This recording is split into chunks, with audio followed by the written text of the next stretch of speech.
Good morning అమ్మ అందరికి. మనం నిజంగా గౌరవించుకోవాల్సింది ఎవరు? మనకు రోజు చెత్త తీసుకెళ్తారా?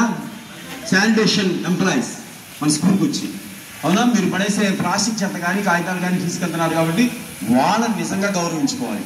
ఒకసారి అందరూ thank you sirs and madams అని చెప్పండి. మరి ఇప్పుడు మరి స్వచ్ఛాంధ్ర స్వర్ణాంధ్ర గురించి మన వార్డ్ స్పెషల్ ఆఫీసర్ గారు ప్రభాకర్ గారు మీకు 2 నిమిషాలు చెప్తారమ్మా. Hi children, good morning. Good morning teachers and students. ఇక్కడ రావడం చాలా ఆనందం.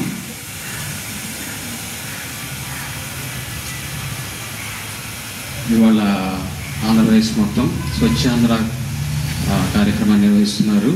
ఆంధ్రప్రదేశ్లోనే మన విజయవాడ ఫస్ట్ ర్యాంక్లో ఉంది. తెలుసా మీకు?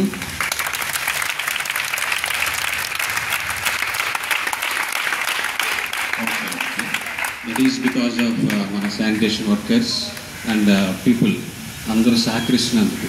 మీరు కూడా మీ ఇళ్లలో మీ తల్లిదండ్రులకు చెప్పాలా, తడి చెత్తను పొడి చెత్తను వేరు చేయాలని. మీ ఇళ్లలో ఎన్ని డస్ట్బిన్లు ఉన్నాయి? 3 ఉన్నాయా, 2 ఉన్నాయా, 1 ఉందా? ఎన్ని ఉన్నాయి? 3 ఉన్నాయా అన్న వాళ్ళ చేతులు ఎత్తండి. ఎవరి దగ్గర లేవండి. సో 3 గ్రీన్, రెడ్, బ్లూ, అవునా? 3 కలర్స్ ఉన్నాయి.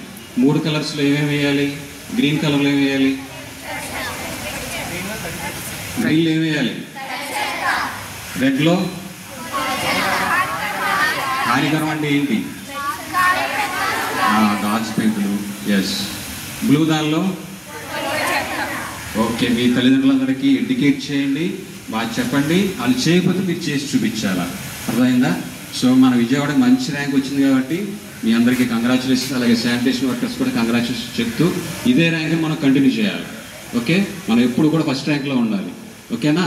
థ్యాంక్ యూ ప్రిన్సిపల్ గారు. Thank you. ప్రాజెక్టు గుర్తుంది కదా, 3 రకాల డస్ట్బిన్లు వాడాలి. మరి ఆ 3 రకాల డస్ట్బిన్స్లో దేనిలో ఏది వేయాలనేది ఒకసారి ఐడియా చక్కగా నోట్ చేసుకోండి, మీ ఇంట్లో వాడండి. అలాగే మన పాఠశాలలో కూడా ఆ చెత్తని మనం వేరు చేసి మరి స్టాగ్రియేట్ చేసి ఇవ్వాలి. అర్థమైందా? మన దృష్టిలో పెట్టుకోండి.